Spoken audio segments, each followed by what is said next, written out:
예, 안녕하십니까. 유수봉입니다. 컴퓨터 개론. 오늘은 파워포인트 강의를 하겠습니다. 지금 파워포인트 강의 요번이 3주차죠. 첫 시간에 파워포인트 기초사항 설명했고요. 지난주에 파워포인트 도형에 대해서 설명을 했죠. 도형을 좀 강좌를 만들 때 좀 신경을 썼습니다. 뭐 새로운 기능도 많고요. 생각보다 좋은 기능이 많이 들어 있어가지고 좀 신경을 썼고요. 오늘 강의하는 텍스트와 테마는 이거 뭐 어려운 내용 아닙니다. 거의 뭐 사용법도 직관적으로 보고서 이렇게 하면 되나 하면서 써도 되는 그 정도 수준의 것들이거든요. 물론 숨겨져 있는 기능이 많기 때문에 여러분이 하려고 덤비면 한도 끝도 없이 깊어질 수도 있습니다. 뭐 한계는 물론 있고요.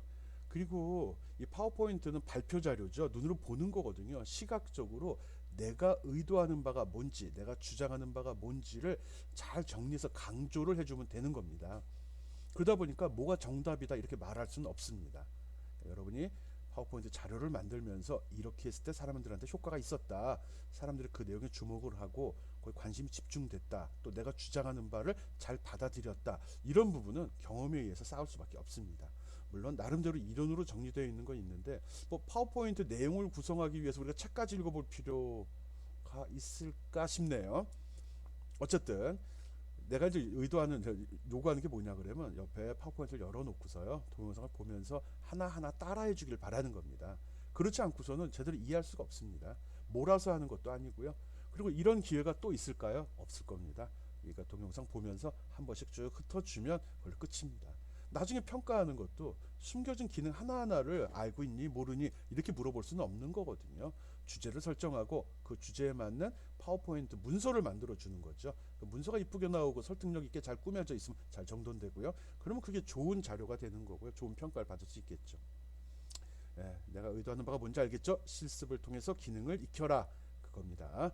오늘 학습할 내용들 한번 살펴보겠습니다.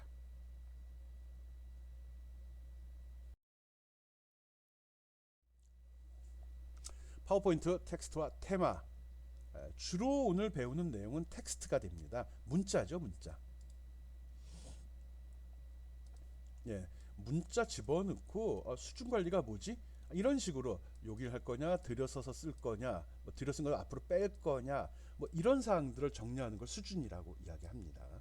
그리고 텍스트 관리, 텍스트 모양을 어떻게 할 건지, 크게 할 건지, 작게 할 건지, 색깔은 뭘로 할 건지, 폰트는 뭘 쓸까, 뭐 이런 사항들이겠죠. 그리고 워드 아트는 뭐 보면 이제 강조하려고 큰 글씨라고 현수막 같은 데 보면 그림 글씨 있고 이러죠. 그런 식으로 이 단어를 가지고 예술적으로 이쁘게 꾸민다 이렇게 생각하면 됩니다. 뭐 폰트 사이즈나 폰트 지정하는 정도나 색깔 지정하는 거 말고 그 이상의 효과를 줄 수 있습니다. 이게 재미는 있죠. 시각적 효과도 굉장히 크고요. 그런데 뭐 이쁘네로 끝나는 그 정도 수준이 되기 쉽거든요. 뭐 일단 쓰면서 한번 알아봅시다. 그 다음 테마와 슬라이드 마스터.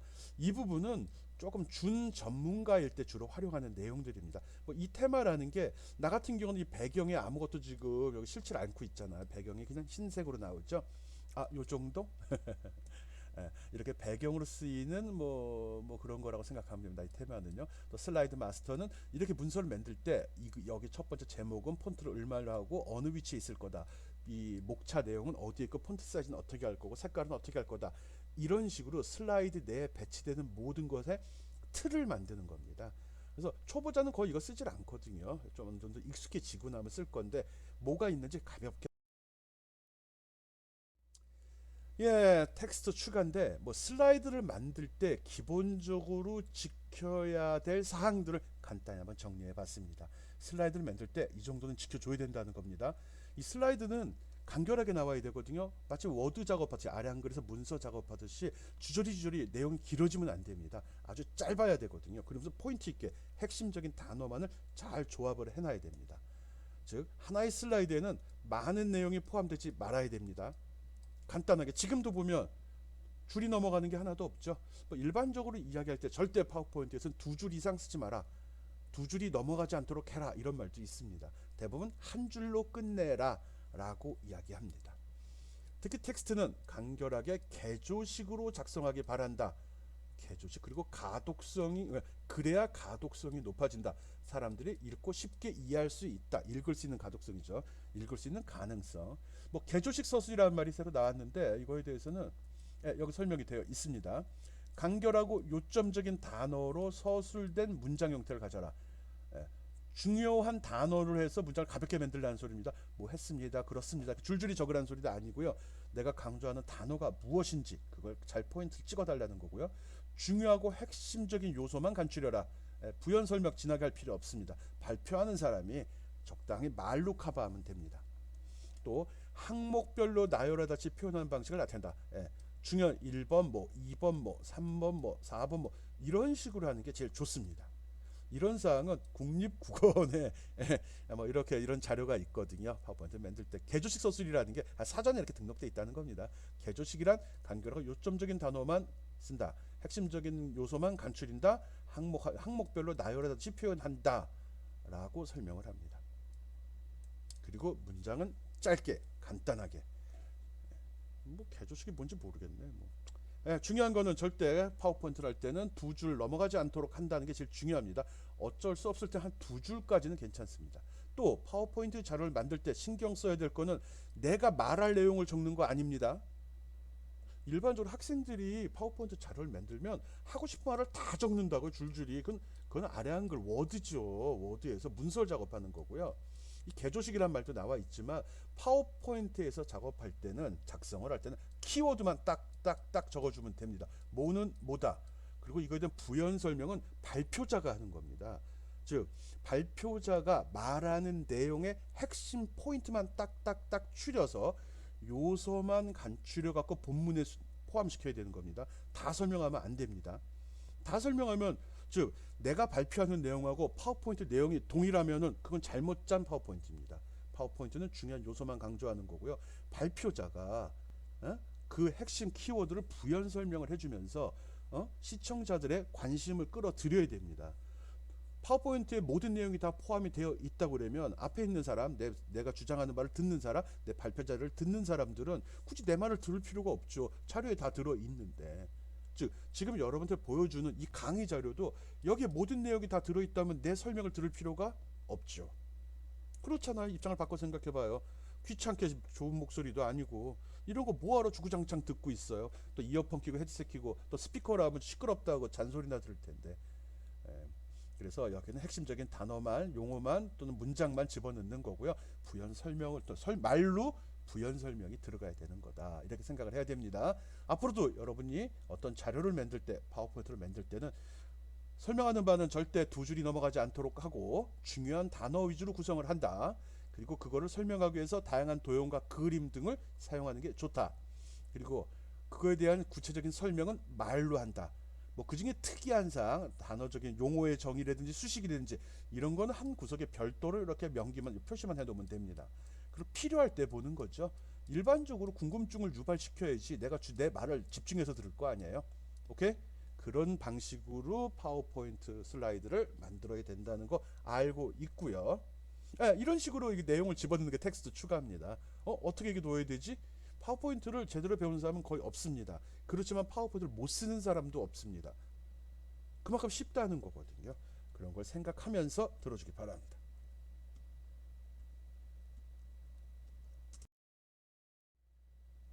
처음에 하게 되면 텍스트 추가하는데 기본적인 슬라이드 틀이 나옵니다. 제목을 입력하시오. 그러면 거길 마우스로 클릭하고서 집어넣으면 됩니다. 아무것도 없습니다. 딱 클릭한 순간에 제목을 입력하시면 말은 사라지고요. 텍스트가 입력할 부분이 이렇게 막대 형태가 나타나죠. 거기서 깜빡 마우스 커서랑 별도입니다. 깜빡깜빡이고 있죠. 거기가 입력하는 기준이 되는 거죠. 입력 포인터, 입력 커서라고도 얘기하고요. 거기에다가 내가 키보드를 이용해서 텍스트를 입력하면 되는 겁니다. 그리고 입력하다 보면 이것도 마우스로 클릭하게 되면 이렇게 기본 틀이 제시가 되죠. 제목 부분도 이렇게 박스가 있죠. 그걸 개체 테두리라고 합니다. 이걸 딱 클릭하게 되면 여기 핸들들이 이렇게 나오죠. 여기 구퉁이에. 그걸 해서 사이즈나 위치, 이거를 테두리 선을 잡게 되면 십자 모양의 마우스 커서가 나오고 그걸 끌어서 이동을 할 수도 있고요. 요 핸들이죠. 도용할 때 나왔던 핸들을 잡아당겨서 크기를 조절할 수도 있습니다. 개체 핸들, 테두리를 마우스를 클릭하면 나온다는 거, 그거 두 가지만 기억하면 텍스트 추가는 끝입니다. 됐죠? 제목 입력하셔로 나오면 클릭하고 데이터 입력한다. 아니면 이런 본문 내용에서는 그냥 이게 약간 흐리게 나옵니다. 흐리게 나오는 거는 요거 이런 부분들이 흐리게 나온 거는 인쇄가 안 된다는 거예요. 그래서 내가 마우스로 딱 클릭하고 내용을 집어넣으면 그때 색깔이 진하게 나오고 텍스트를 입력을 하면 진하게 표시가 될 그때 출력이 됩니다. 엔터키 누르면 밑에 줄로 내려가고 탭키 누르면 안으로 들어갑니다. 예, 그때도 이게 흐리게 나왔다고 그러면 그건 출력이 안 되는 부분이라는 거 알고 있으면 되고요. 어떤 텍스트를 입력하는 영역은 이렇게 테두리로 영역을 표시하게 되는데 평소에는 안 보입니다. 내용이 없을 때 물론 보이죠. 여기 내용을 넣어야 된다 그런 의미로 보이는 거고요. 내용을 안 집어넣을 경우 그냥 원래 내용은 출력이 돼버립니다. 제목을 입력하시오라고 찍혀버리기 때문에 빈칸이라도 집어넣어야지 출력할 때 그게 빈칸으로 나오는 겁니다.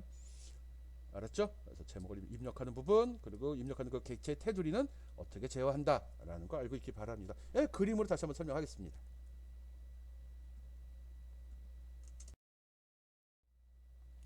예, 슬라이드를 처음 열게 되면 내가 보는 이 동영상 말고요. 파워포인트 딱 실행하면은 처음에 시작하면 말고 서식 선택하는 거 말고 작업창은 바로 이렇게 나옵니다.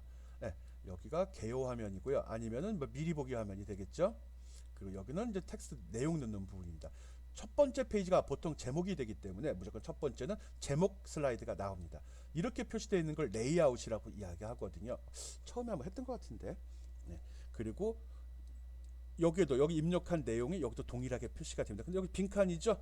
예, 이거는 기본으로 제시된 거지 사용자가 입력한 건 없거든요. 오른쪽에 실제 데이터를 입력한 경우를 한번 보겠습니다.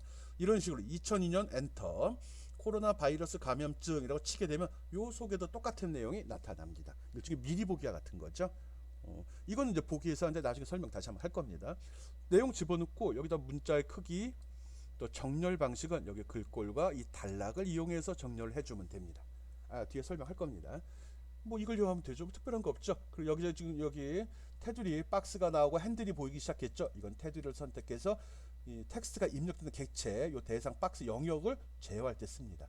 요 부분은 포함에 안 들어가 있는데 여기도 아마 다른 박스가 여기 있구나.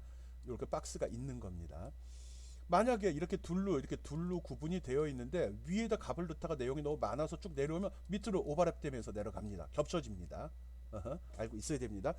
영역이 이렇게 지정됐다고 해서 꼭 이 안에만 들어가는 게 아니라 집어넣으면 집어넣은 대로 쭉쭉 추가가 됩니다. 자연스럽게 그것도 알고 있기 바랍니다. 텍스트 모드, 입력 모드 이렇게 집어넣는다는 거, 객체 선택하면 핸들이 나온다는 거, 핸들 이용해서 핸들이 없는 부분으로 하면 이동이 되고 핸들을 잡아당기면 크기 조절이 된다는 것도 알고 있기 바랍니다. 물론 회전도 됩니다. 오케이?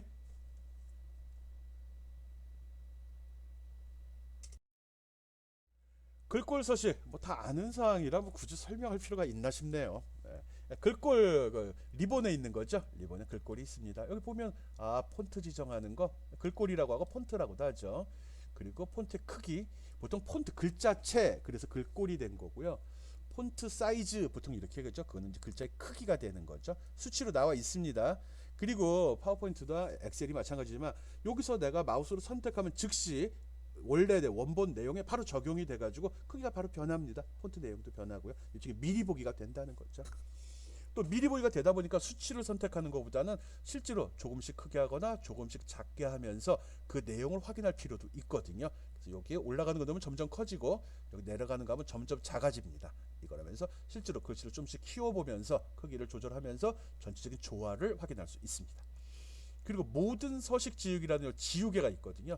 서식이란 말이 나왔어요. 뭐 글꼴, 배경색, 크기 뭐 이런 거에 해당되는 겁니다. 기본적인 건 변하지 않지만 여기에 뭐 기울임 이런 효과들 줄 수 있잖아요. 색깔이 이런 게 다 지워지는 것 같아요. 해봐요. 또 글꼴 속성도 또 나누어지는 이겁니다. 그래서 진하게 이태릭체, 밑줄하기, 그림자 집어넣기, 취소선 집어넣기 이런 식으로 구성이 되어 있습니다. 이건 뭐지? 이건 문자 간격이라고 하네요. 문자와 문자 사이의 간격을 조절한다. 아래 안 그려도 이게 있죠. 아래 안 그려도 장평이라는 것도 있는데 글자의 가로 세로 비율도 조절을 하는데 파워포인트에는 그 기능 없습니다. 장평에서 한 문자의 가로 세로 비율을 조절하는 기능은 없고요. 단지 문자 간격을 조절하는 기능은 있습니다. 있네. 잘 안 써봤거든요. 그리고 대소문자 바꾸기. 이건 뭐지? 7번. 요걸 누르게 되면 나중에 한번 또 보여줄 겁니다.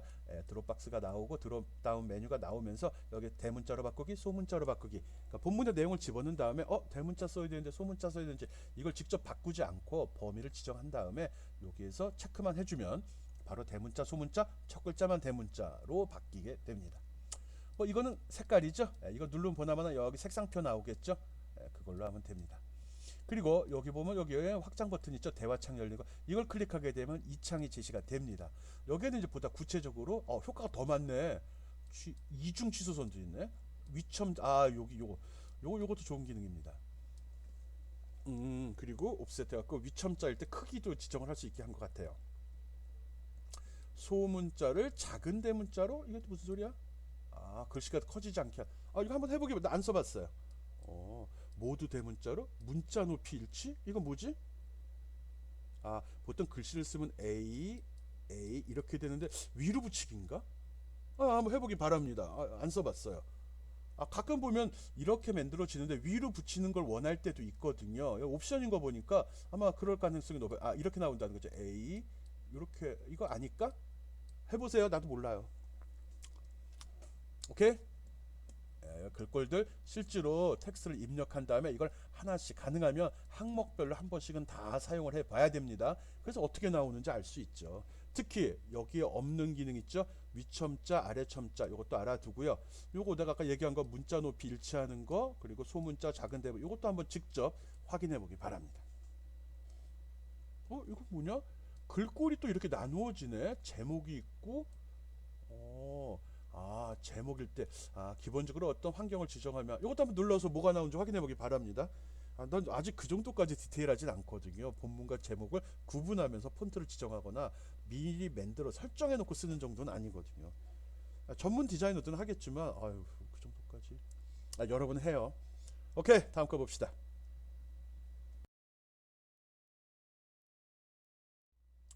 글꼴들입니다. 텍스트 추가에 글꼴이 있는데 무엇이 있는지 한번 쭉 본 겁니다. 글꼴을 지정할 때는 여러 가지가 있는데 일단 여기에 선택이 돼 있는 경우는 바로 미리 보기가 됩니다. 그래서 이걸 딱 누르고 위에 가서 요 글꼴을 클릭하게 되면 이런 식으로 창이 나옵니다. 여기에서 여기 제목, 본문 구분이 되어 있네. 기본 테마네. 글꼴도 테마가 있네. 그 다음에 모든 글꼴들이 쭉 열고 되게 많아요. 뭐가 있는지도 모르겠어요. 그래서 선택한 다음에 마우스로 띡띡 이동키를 하나씩 내려보면 그때마다 글씨가 점점 변화하는 걸 볼 수 있습니다. 대상을 지정하지 않았을 경우 글꼴은 적용이 되지 않습니다. 이 대상, 이 영역을 박스를 선택하면 통째로 적용이 되고요. 이 안에 들어갔는데 내가 커서가 여기서 입력 커서가 여기서 깜빡이고 있으면 내가 어떤 폰트를 지정했다 하더라도 하나도 적용이 되지 않습니다. 크기일 때는 그 영역 박스가 커지기는 합니다. 그래서 폰트 내용 한번 확인하고 변화하는 것도 보고요. 각 폰트들이 실제로 어떻게 나오는지도 꼭 확인해 보기 바랍니다. 때에 따라서는 이런 겸용 조체 같은 경우는 진하게 하고 그림자까지 설정하면 글씨가 좀 답답해 보여요. 꽉 차가지고. 그런 건 진짜 해봐야 됩니다. 그 밖에 이런 건 거의 써본 적도 없네. D2 코딩이 있네? 이런 폰트가 있어. 이게 요즘에 그 비주얼 스튜디오 코드에 보면은 프로그램 표시하기 좋은 문자. 한글과 한글인가? 영어하고 이렇게 비율도 좋고 이해하기 좋다 해서 그거 같은데. 내가 좋아하는 거는 에어리얼 이것도 좋아하고요. 또 타오마도 좋아하고 있어요. 몇 개. 쓰다 보면 마음에 드는 글씨들이 있거든요. 시각적으로 굉장히 어떤 느낌이 있죠. 강한 느낌도 나고 강조하는 느낌이 나는 폰트. 그런 건 여러분이 직접 여러분이 보고 느껴야 됩니다. 그 다음 단계 넘어가서 글꼴로 좀. 이건 또 뭐야 글꼴. 별거 아니네요. 여기 밑줄 주는 거. 이렇게 범위 일단 마우스로 긁어서 대상을 선택하고 눌러보고 하라는 겁니다. 하자마자 바로 여기도 표시가 됩니다. 그리고 아까 소문자 대문자 나오는 것도 이렇게 이메일 주소를 영어 대소문자 섞인 걸 선택하고 소문자 누르면 여기서 마우스만 갖다 대도 바로 바뀐 게 나옵니다. 선택 안 하면 원래대로 돌아가거든요. 미리 보기가 된다는 거죠. 각 단어를 대문자로 문장의 첫 글자만 대문자로 기능이 생각보다 꼼꼼하게 돼 있네. 별로 안 써요. 대소문자 바꾸는 거 직접 바꿨어요. 지금까지. 저도 여러분 꼭 써보기 바랍니다. 좋아. 텍스트 추가 좋은 기능 같아요. 오케이. 기능들 지금 그쪽 기능만 쓰고 있죠. 단락 수준 그 옆에 쪽에 있었죠. 단락 수준 단락이라고 그러면 보통 엔터를 치기 전까지의 상태를 보통 이야기하거든요. 여기 보면 글머리 글 설정하는 것도 보자. 여기 첫 번째가 글머리 기호입니다. 어떤 문장 할 때 앞부분에 아까 뭐 네모도 나오고 뭐 이렇게 동그라미도 나오고 때에 따른 그런 것들 있죠. 별도 나올 수 있고요. 대시도 있고 체크도 있고 뭐 화살표도 있잖아요. 이런 것들 얘기합니다. 그런데 두 가지로 구분이 되어 있죠. 기호로 되어 있는 거 아니면 순서가 있는 거. 뭐 저 HTML로 하면 unordered list, ordered list라고 하거든요. 순서가 없는 거, 순서가 있는 거라고 이야기합니다. 1번은 글머리 글인데 기호로 되어 있는 걸 이야기하고요. 두 번째 것도 글머리 글인데 번호를 매기는 목록입니다. 이건 숫자도 있고 알파벳도 있고 로마자도 있고 여러 가지가 있습니다. 한자도 물론 있겠죠. 그런 식으로 번호를 매기는 걸로 순서가 있는 거, 순서가 없는 거 이렇게 구분하면 좋겠네요. 그리고 3번은 이거는 내어쓰기, 들여쓰기도 일종의 탭입니다. 단락에 여백을 주는 거거든요. 아 근데 파워포인트에서는 들여쓰기한테 탭을 함부로 누르면 안 되거든요. 그래서 내가 누르는 탭하고 탭이 어디에 있냐에 따라 틀립니다. 이렇게 글머리글이 나온 상태에서 첫 번째 자리에 있을 때 탭을 누르게 되면 수준이 하나씩 낮아지는 거고요. Shift 탭을 누르면 수준이 하나씩 올라갑니다. 그렇지 않고 여기에 이렇게 글씨가 들어가는 상태에서 여기에 커서가 있는데 입력 커서가 있는데 여기서 탭을 누르게 되면 공백을 추가해 버립니다. 이거는 수준을 낮추거나 높이는 탭, 내려쓰기, 들여쓰기입니다. 단락과 여백의 거리를 좁히거나 멀어지기. 이것도 또 탭과 동일합니다. 중간에서 하면 그냥 여백만 줍니다. 해보기 바랍니다. 그리고 이거는 줄간격입니다. 줄간격. 파워포인트 할 때 생각보다 학생들이 줄간격은 잘 쓰질 않거든요. 내용은 많은데 많은 내용을 넣으려다 보면 들어가질 않아요. 줄간격을 줘도 한계가 있거든요. 그럴 때는 어쩔 수 없이 글씨를 조그맣게 할 수밖에 없습니다. 그래서 최소한 그 전에 줄간격을 최대한 확인해 보고 처리하면 됩니다. 이 줄간 요거와 요거입니다. 요 간격. 요거하고 요거 사이를 얘기하는 거. 이거 사이에 이걸 줄간격이라 합니다. 요 사이. 텍스트 정렬 이건 뭐 알죠? 5번이 어딨냐? 뭐 왼쪽 정렬, 가운데 정렬, 오른쪽 정렬, 꽉 채우기 이런 이거는 그치 꽉 채우기죠. 이건 또 뭐지 그럼? 확인해 보기로 합니다. 나도 이것까지 다 눌러보고 설명 못해요. 균등 분할. 양쪽 맞춤과 균등 분할은 무슨 차이가 있을까? 보통 문서 만들 때 양쪽 맞춤이 좋은데 파워포인트에서는 양쪽 맞춤 잘 안 씁니다. 꽉 찬 느낌 안 들고 필요한 것만 들어가니까. 균등 분할? 차이점 한번 살펴보기 바랍니다. 양쪽 맞춤과 균등 분할이 뭔지. 나도 구분을 못해 설명을 못하겠네. 안 쓴다는 소리죠. 그 다음에 6번 텍스트 열 추가. 이거 뭐지? 선택된 텍스트의 둘 이상의 열 2단 3단으로 나눈. 이것도 안 써봤는데? 아니 2단 3단으로 나눈다고? 이거 뭔지 모르겠네. 이거 진짜 안 써봤어. 이건 뭔지 모르겠어요. 이거 여러분 꼭 해보기 바랍니다. 내가 다 가르쳐 주길 바래요? 몰라요. 나도 막 기능 워낙 많다고 그랬어요. 강의자로 만들 때 보면 어제 그림 캡처했어요. 시간 없어서. 여러분은 꼭 눌러서 확인하기 바랍니다. 7번 텍스트 방향. 이건 가로 세로죠. 텍스트 얘예요. 가로 세로죠. 가로 세로. 90도 회전도 있고 270도 회전도 있네. 난 보통 가로 세로만 썼었는데 확장시켜서 한번 메뉴 확인해 보기 바랍니다. 그 다음에 텍스트 세로 맞춤. 요건 많이 썼습니다. 많이 내가 썼다는 소리는 필요하다는 소리일 수도 있겠죠. 이렇게 박스가 있는데 여기다 내용을 집어넣다 보면 여기 위에 이렇게 차거든요. 이럴 때 가운데 놓을 건지 아래 맞출 건지 위에 맞출 건지 즉 세로로 정렬할 때 이걸 씁니다. 가로로 맞추는 거 어떡하죠? 이거 쓰고요. 가로는 얘로 세로는 얘를 씁니다. 이거 잘 써야 돼요. 뭐 도형 같은 거, 표 같은 거 만들 때 어떤 때 그 큰 표 위에만 덜렁 글씨 들어있는 경우 있거든요. 감점이죠. 내가 평가할 때. 그럴 때 이렇게 세로로 맞춤도 써야 됩니다. 스마트 아트. 이건 딱 반대쪽이니까 신경 쓸 거 없고요. 스마트 아트가 요건가? 9번? 스마트 아트 뭐지? 스마트 아트. 우리 도형. 우리 그 차트 할 때 보면 조직도라든지 순서 이런 거 있었잖아요. 그거네. 여기 같이 포함이 돼 있어서 설명한 것 같고요. 단락의 대화 상자 요 오른쪽 밑에 이걸 누르게 되면 이게 나옵니다. 앞에서 설명한 거 위주로 나오는데 이게 이제 여기 간격법 여기 나오죠. 이게 줄간격입니다. 줄간격 여기에 1, 2 쭉 나오고 이거 맞추는 거고요. 단락압 이거 지금 이게 막 이렇게 글머리글이 나오고 여기서 떨어지는 이거 얘기하는 겁니다. 이게 단락압입니다. 여기 H 이걸 0으로 하면 바짝부터 지키는 거 크면 떨어져서 나갑니다. 이 값들도 조절하면서 실제로 어떤 효과가 있는지 확인해 보기 바랍니다. 들여쓰기도 있네. 단락압? 이거 차이점 뭘까? 이렇게 비교하면서 생각해 보기 바랍니다. 나도 몰라요. 안 쓴다는 소리예요. 탭 설정도 있었네.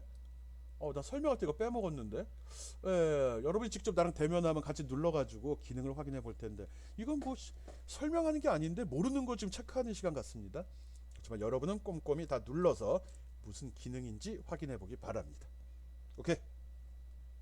이 단락 수준도 꼼꼼히 봐야겠는데 기능이 되게 많이 숨어 있네. 오케이, 넘어갑니다. 앞에 봤던 거 이제 하나씩 보는 겁니다. 단락 수준에 보면 줄 간격이죠. 줄 간격 이렇게 딱 누르면 이런 게 나오고요. 내가 마우스로 선택하면 즉시 미리 보기가 나옵니다. 그래서 보고서 마음에 드는 거 선택과 클릭 딱 해주면 되고요. 이렇게 쭉 왔다 갔다 하다가 마음에 안 들면 그냥 빠져나가면 됩니다. 줄 간격 옵션 누르면 아까 봤던 거 있었죠? 이 창으로 넘어갑니다. 그래서 디테일하게 줄 수도 있다는 거죠. 별거 아니네. 직접 해봐야 돼요. 들여쓰기, 내어쓰기. 요 내용은 여러분 직접 한번 타이핑 쳐서 넣어보기 바랍니다. 어떻게 하죠? 이쪽에다 놓고서 아니면 뭐 삽입해서 새 슬라이드 해도 되고요. 여기서 여기를 선택한 다음에 이거 선택하면 전체 테두리가 선택이 됩니다. 엔터 치면 여기 빈칸이 만들어집니다. 여기 만들어집니다. 그 다음에 이 슬라이드 빈 슬라이드가 나오면 여기다 내용들 쭉 집어넣어 주면 됩니다. 동일한 수준으로 다 맞춰주면 되고요. 이제 들여쓰기, 내어쓰기 연습할 거니까 동일한 수준으로 해요. 그리고 나서 요거만 내어 쓰고 싶다면 요거만 마우스로 선택한 다음에 요거 있죠, 요걸 눌러주면 됩니다. 탁 누르면 요게 뿅 하고 이렇게 변합니다. 동영상을 하고 싶은데요, 말로 하는 게 더 편해요. 이거 동영상 뜨려면 시간 너무 많이 걸리거든요. 물론 동영상을 원하겠지만 실습하는 내용만 하는 거예요. 이렇게 누르면 들어갑니다. 거꾸로 또 이게 들어간 다음에 얘가 활성화가 됩니다. 왼쪽으로 갈 수가 없으면 아예 꺼져. 여기 봐요, 꺼져 있죠? 꺼져 있죠. 왜? 왼쪽으로 갈 데가 없다는 소리예요. 오른쪽으로 갈 수가 있어서 켜져 있는 거고요. 이게 요만큼 들어갔기 때문에 오른쪽 왼쪽이 다 켜져 있는 겁니다. 디테일하기도 하여라. 그런 식으로 해서 요 재채기 부분도 밀어주고요. 마스크 부분의 요 세 개도 밀어주기 바랍니다. 해봐요. 그렇게 직접 연습해 보라는 거예요. 입력해서 해요. 입력해서 똑같진 않더라도 유사하게 한 10줄쯤 만든 다음에 들여쓰기, 내어쓰기. 그리고 이것도 눌러보고 이것도 꼭 눌러보기 바랍니다. 이거 들여쓰기, 내어쓰기 설명하고 있고요. 대상을 지정한 다음에 버튼을 누르면서 반응을 보기 바랍니다. 지금 텍스트의 수준. 그래서 여기 매나가 0수준, 하나 들어가면 1수준, 또 들어가면 2수준. 이때 보면 글씨 사이즈가 변할 수도 있고 색깔이 변할 수도 있습니다. 그건 슬라이드 마스터에서 지정한 대로 되는데 아직 그건 모르고서 그냥 하면 됩니다. 지금 특정한 서식을 지정하지 않았으면 그냥 들어가고 조금씩 작아지기만 합니다. 이렇게 보일 겁니다. 꼭 해보기 바랍니다.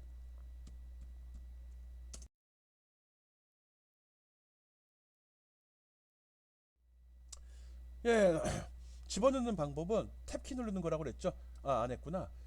이거 대신에 대상을 이렇게 선택을 하고요. 탭키를 눌러도 얘가 들어갑니다. 탭키네 결론 이게 이거네. 그렇세요. 종류 동일합니다. 그러면 거꾸로 이거를 갖다 일일이 빼는 거는 그때는 Shift 탭키를 누릅니다. Shift 키를 누른 상태로 탭을 누르면 물론 대상을 선택해 놓고입니다. 그러면 한 줄만 뺄 때도 골라야 돼. 한 줄만 할 때는 요 맨 앞에다가 입력 커서를 놓고서 탭 누르면 들어가고요. Shift 탭 누르면 빠집니다. 직접 해보기 바랍니다. 갈 데가 없으면 안 나가죠, 더 이상. 근데 여기 감염증에 밑줄이 돼 있죠. 중요해서 했나요? 그림상에 쭈글쭈글 밑줄이 들어간 건 이게 지금 여기 사전에 등록이 안 돼 있다는 소리입니다. 파워포인트 사전에 자동으로 지금 맞춤법 검사를 하고 있거든요. 꺼버리면 되는데 일단 안 껐어요. 입력할 때는 오타 나는 것도 잡아야 되니까 이런 걸 켜놓는 게 좋겠죠. 그래서 감염증 밑줄 나오는 건 그런 이유고요. 탭키 이용해서도 위에 단락 들여쓰기, 내어쓰기도 해보고요. 탭키와 Shift 탭키를 이용해서도 Shift 누르고서 탭 누르는 거 알죠? 이 정도는. 그렇게 해서 수준을 하나 올리고 내리고 들여쓰고 내어쓰고 하는 거 연습해보기 바랍니다. 단락의 수준을 변경하는 거예요. 여기 보면 오른쪽 그림 보면 이렇게 돼 있죠. 이거를 엔터를 치고 내려갈 때 구분이 되는 겁니다. 엔터가 들어갈 때까지가 한 단락이 한 줄이 되는 겁니다. 한 단락이죠. 줄이 아니지. 줄은 이제 화면이 좁으면 여러 개로 나눠질 수 있으니까 줄과 단락을 구분합시다. 단락은 엔터를 누른 순간 여기도 있네. 엔터 키를 누르면 현재 같은 새로운 단락이 생성된다고 설명을 했죠. 단락은 엔터 기준으로 한다. 뭐 패러그래프라고도 보통 이야기하죠. 그리고 탭을 누르자. 탭 누르면 다음 줄로 내려가는 거예요. 탭을 누르고 또 엔터를 누른 다음에 탭을 누르게 되면 현재보다 한 수준 아래로 올라간 수준이라고 하네요. 뭐 어느 걸 올라간다고 해도 이걸 영어로 놓는다 그러면 값은 커지는 거니까 올라간다고 설명해도 되겠네. 어쨌든 탭이 한 단계 오른쪽으로 가는 거죠. Shift 탭을 누르면 한 단계 왼쪽으로 가는 거죠. 보통 우리가 적을 때 앞에 있는 게 더 큰 범위를 나타내고 밑에 이렇게 들여쓰게 되면 이거는 여기에 종속된다 뭐 이런 의미로 이야기하잖아요. 그걸 지금 단락이라고 얘기한 겁니다. 단락이라고. 단락이라 수준이라고 얘기한 겁니다. 수준. 오케이. 그리고 아마 이거는 이제 이거 안 써봤을 텐데 내용을 쭉 이렇게 입력하다가 Shift 엔터를 누르는 경우가 있습니다. 이럴 때는 여기 글머리 글이 이렇게 있는 상태로 쭉 하다가 여기서 Shift 엔터를 한번 딱 눌러봐요. 그러면 쭉 줄바꿔 밑으로 내려옵니다. 그런데 글머리 글이 나오질 않습니다. 단순히 줄바꿈만 할 때, 수준 변경 없이 줄바꿈만 할 때 씁니다. 글머리 글 안 나옵니다. 즉 같은 줄이라는 소리죠. 여러분이 한 줄 내용 쭉 타이핑 치다 보면 쭉 여기서 타이핑을 쭉 치다 끝까지 오게 되면 물론 박스가 요만큼 있겠죠. 영역 여기 되면 자동으로 밑줄 줄로 내려갑니다. 자동으로 밀려 내려가기도 하는데 그렇지 않고는 요 중간 꽉 차면 내려가요. 근데 난 중간에 내려가고 싶을 때는 Shift 엔터 키를 누르게 되면 중간에 밑으로 내려갑니다. 텍스트 맨 앞에 있을 때는 탭 키를 이용해서 단락 수준을 변경할 수 있습니다. 탭 치면 하나 이쪽으로 높아진다고 하죠. 여기 올라간다고 했네. Shift 키 누르면 왼쪽으로 갑니다. 내려간다고 하죠. 엔터를 치면 새로운 단락이 만들어집니다. 신경 써야 될 건 탭. 일반 알고 있는 거잖아. 요거 Shift 탭. 요거 아마 쓰는 사람 거의 없었을 겁니다. 이거 안 쓰면 어떻게 하죠? 단락 바꾼 다음에 단락 이렇게 여기 이제 글머리 글 있고 내용 쭉 집어넣었죠. 그리고 줄이 이렇게 내려왔는데 싫어갖고 엔터를 딱 쳐버렸어. 그럼 여기에 글머리 글이 나오고 여기서 커서 깜빡이고 있거든요. 근데 같은 내용이야. 그럴 때 여기서 어떡하죠? 여기서 백스페이스 쳐버리면 얘 없어집니다. 대신 이제 글씨는 요 끝으로 들어가게 된다는 건 있죠. 그리고 스페이스 눌러서 작업도 해요. 앞에 글머리 글을 삭제하고 싶으면 맨 앞에 놓고 백스페이스 눌러버리면 글머리 글 없어집니다. 해보세요. 꼭. 그 다음 단계 봅시다. 드디어 끝이네요. 지금 별건 아니고요. 오늘 배운 거 어려운 사항은 없습니다. 텍스트하고 테마 지정하는 거거든요. 그래서 데이터, 텍스트 값들 입력하는 요령, 효과 주는 요령 설명했고요. 워드 아트 지정해서 쓰는 요령, 그리고 테마하고 슬라이더 마스터 설명했죠. 이것밖에 없습니다. 어렵지 않은 내용이에요. 쉽게 편하게 해도 됩니다. 대신 무엇이 있는지는 알아야 되니까 꼼꼼하게 여기저기 쫙 쑤셔다니면서 찾아보기 바랍니다. 그냥 제목만 덜렁 보고 넘어가면 아깝잖아요. 비싼 등록금 내고 갖고 다니는 건데. 그래서 꼭 동영상을 틀어놓고 똑같이 따라 하고요. 핑계 삼아서 이때 안 배우면 평생 파워포인트 배울 기회가 또 있겠어요. 이번 기회에 확실히 마스터하기 바랍니다. 별거 아닌 거 했는데 좀 길어졌네요. 수업들 수고했습니다. 끝.